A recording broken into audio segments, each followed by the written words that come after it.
saya mengimbau untuk para pengusaha itu mulai pelan-pelan lah, mulai membuka kembali hotelnya, memperbaiki secara perlahan-lahan, sehingga saya yakin pada 2023 pariwisata Indonesia akan bangkit kembali.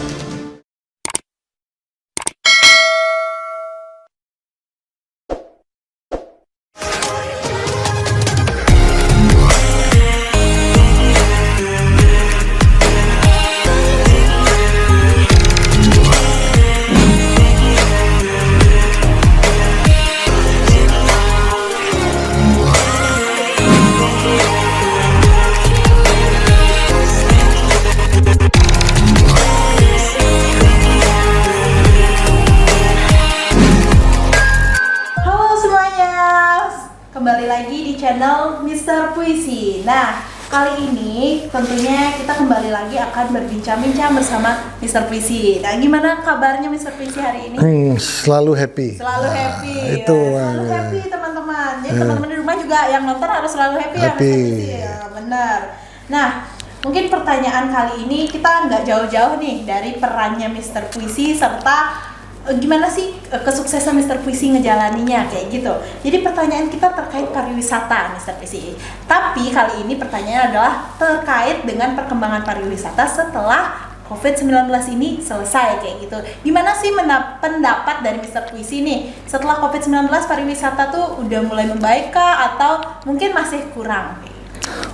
Jadi kalau membahas pariwisata ini saya sangat sangat senang, karena saya sendiri bergerak di bidang pariwisata, di bidang perhotelan dan di bidang kawasan wisata. Untuk itu ini perlu kita bahas secara detail sehingga pemerintah juga aware bahwa sesungguhnya akibat COVID, khususnya pariwisata di Pulau Bali itu mengalami betul-betul sangat berat sekali. Memang beberapa hotel memang udah ada yang buka ya, dan rasanya sampai saat ini baru kurang lebih 49% yang tamu, mungkin di bawah itu yang datang ke Pulau Bali.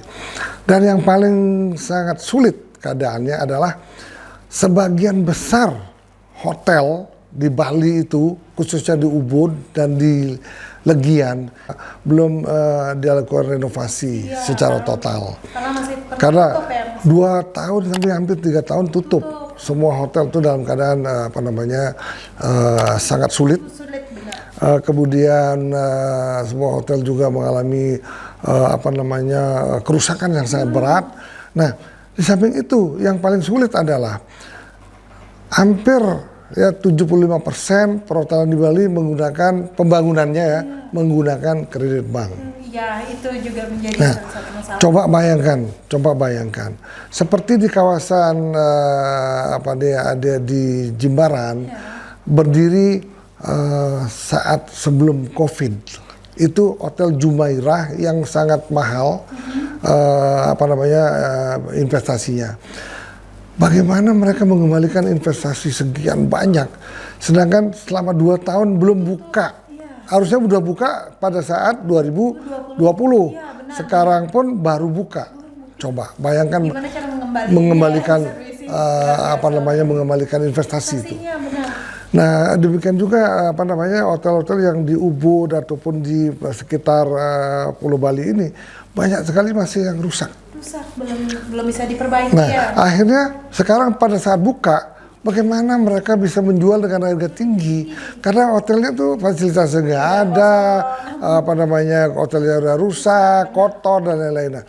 Justru saya menghimbau kepada pemerintah harus diberikan kebijakan lagi, dibuat restructure lagi bagi hotel-hotel khususnya di Pulau Bali ini, sehingga mereka bisa hidup kembali, bisa merenovasi hotel kembali, sehingga nanti pada tahun 2023 ataupun mungkin tahun 2024-2025 yakin akan bisa kembali normal 100%. Itulah.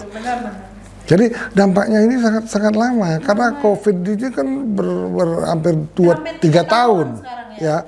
Kemudian apa namanya mengembalikan ke lagi seperti sebelum COVID itu ya membutuhkan waktu. Memang apa yang telah diprediksi oleh para pengamat pariwisata ya tahun 2025 baru bisa normal kembali. Ya, benar Mr. Puisi. Karena kita lihat juga seperti saya kan suka di jalan lah Mr. Puisi, banyak banget hotel-hotel yang mungkin ada yang baru selesai pembangunan tapi udah ada corona dan akhirnya tutup, nggak bisa jalan. Terus ada saya pernah ke suatu hotel yang ternyata sekarang hotel itu udah kosong dan benar-benar bangunnya udah tidak terurus kayak gitu Mr. Puisi. Itu dampaknya sangat besar sekali ya Mr. Puisi ya, berarti corona ini gitu.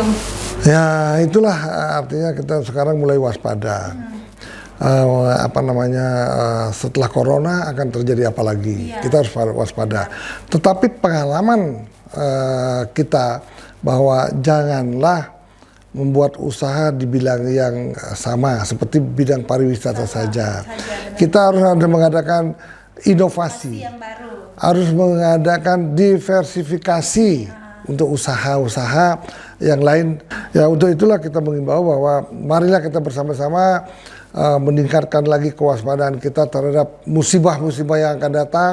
Kita memperkuat diri masing-masing sehingga musibah apapun akan ada, kita tetap kuat. Ya.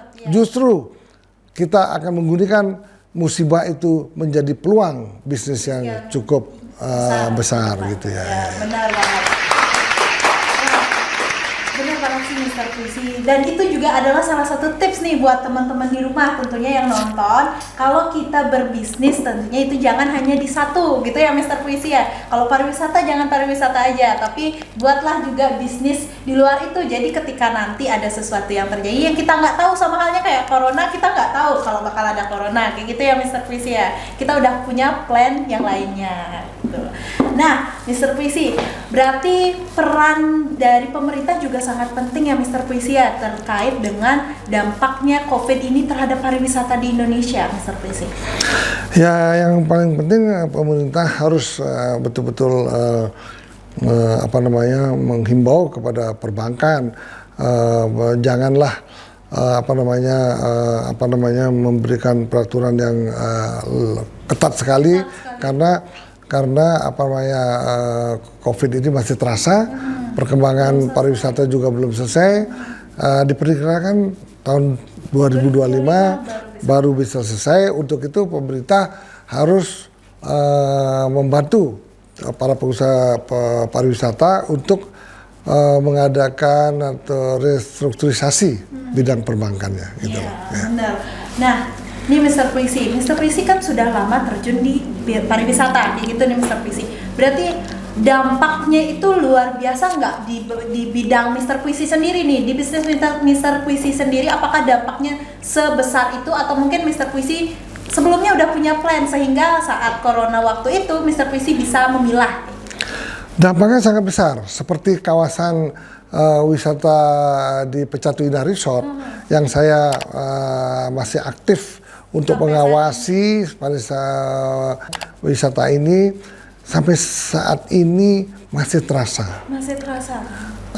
Saat itu kita sempat memberikan gaji hanya 50% kepada seluruh karyawan yang segitu banyak di sana. Dan ada beberapa juga hotel yang masih tutup saat ini. Nah, untuk itu untungnya kita di situ mempunyai fasilitas olahraga yang sungguh bagus, yaitu olahraga golf. Iya. Nah, itu yang menaikkan revenue daripada kawasan ini adalah golf itu sendiri. Perhotelan mati. Golf naik, kenapa? Karena semua orang pengen mendapat udara segar, kemudian olahraga. Nah, itu yang mendongkrak kawasan wisata. Tetapi kalau untuk usaha-usaha saya sendiri, saya mempunyai beberapa hotel di Seminyak, di Ubud, dan di Denpasar. Itu pada saat COVID itu kita cukup berat. Tetapi saya tidak menutup usaha itu, tetap memaintain usaha itu. Tetap dikelola, tetap di-maintain, sehingga kita lebih dulu lah membuka. Saat ini kita punya hotel semuanya kita udah buka. Karena apa? kita cukup aktif memaintain beberapa hotel itu sehingga tidak rusak. Iya. Nah, tapi ada beberapa sekarang perbaikan memang wajar lah karena 2 tahun tidak dihuni. Untuk itu saya mengimbau untuk para pengusaha itu mulai pelan-pelan lah, mulai membuka kembali hotelnya, memperbaiki secara perlahan-lahan, sehingga saya yakin pada 2023 pariwisata Indonesia akan bangkit kembali. Akan bangkit kembali, benar. Luar biasa banget sih perjuangan kalau menurut saya sendiri nih Mr. Puisi sebagai anak muda lah saat ini ngelihat orang-orang yang berkembang di bidang pariwisata yang awalnya jatuh gitu, kayak saya ngelihat Mr. Puisi yang menghadapi COVID-19 di pariwisata tapi tidak menutup usahanya, itu menurut saya sangat hal yang maksudnya luar biasa kayak gitu loh Mr. Puisi. Nah, kalau Mr. Puisi sendiri, kalau seandainya apakah Mr. Puisi itu mengalami kayak kesal atau marah dengan adanya COVID-19 karena pariwisata menjadi turun lah seturun-turunnya kayak gitu, karena kan Mr. Puisi berkembangnya di pariwisata kayak gitu. Siapapun tidak boleh marah karena itu adalah karunia Tuhan. Ya. Nah, penyakit pun karunia Tuhan. Semua ada karunia Tuhan. Tetapi bagaimana kita bisa bertahan? Ya. Bagaimana kita bisa lolos dari kehidupan yang sulit? Itu yang paling penting.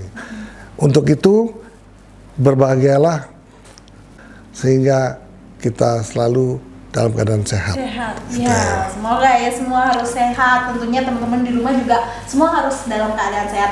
Nah, terakhir nih Mr. Puisi, tips dari Mr. Puisi untuk teman-teman di rumah, anak muda kah ataupun orang-orang yang sudah terjun di dunia bisnis kayak gitu. Tipsnya dalam menghadapi COVID-19 ini tapi kita biar tetap bisa berbisnis. Silakan Mr. Puisi.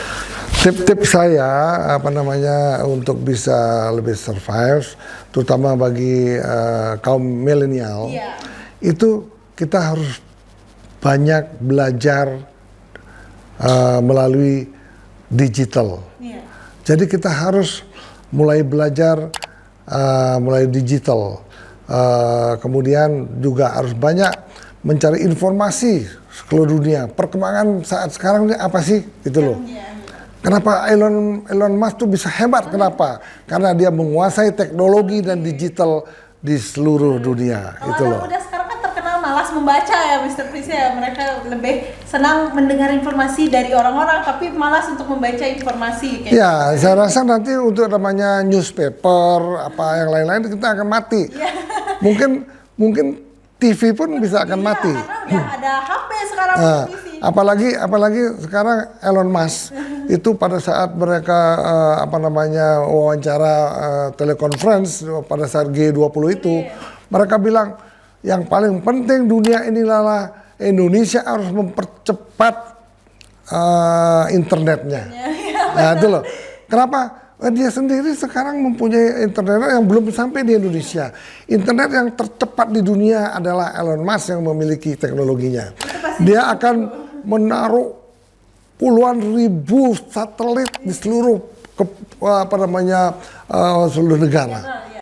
Kalau internet WiFi yang Elon Musk bisa masuk ke Indonesia, saya yakin di bumi paling pojok di Indonesia, di timur ataupun di Maumere akan semua punya teknologi, semua punya kegiatan, semua bisa bekerja di rumah. Semua bisa merasakan teknologi yang perkembangannya luar biasa banget. Ya, saya mengimbau kenapa mudah-mudahan ya dalam hal ini pemerintah melalui telekomunikasi menghubungi Elon Musk, kenapa kita kerjasama bahwa you punya internet, oke. Kita kerjasama pasang di seluruh kepulauan Indonesia. Indonesia akan menjadi negara yang paling maju di dunia. Iya benar banget. Karena ini teknologi ini adalah hal yang paling tidak bisa dilepas tentunya Mr. Puisi di zaman sekarang. Siapa sih yang tidak tahu teknologi kayak gitu? Tentunya juga kita untuk menggali informasi segala macam, sekarang kita udah ada handphone, kita tinggal cari, apalagi terkait dengan perkembangan ekonomi yang kita bahas terkait perkembangan ekonomi di setelah COVID ini juga itu pasti banyak banget di HP kayak gitu ya misalnya. Kalau TV kayaknya untuk anak muda seperti saya tidak mau nonton TV ya Mr. Puisi kayak gitu. Nah, oke Mr. Puisi, ini kita udah banyak perbincangan, udah banyak tanya-tanya. Jadi mungkin untuk hari ini sekian dulu pertanyaan dari kita. Kita bakal tanya-tanya lagi ke Mr. Puisi nanti dengan pertanyaan-pertanyaan yang menarik lainnya, tentunya penyampaian informasi-informasi yang bagus banget buat kalian semua yang ada di rumah. Jadi jangan lupa tonton terus dan jangan lupa subscribe channel Mr. Puisi. Oke, terima kasih semuanya. Sampai jumpa. Bye-bye.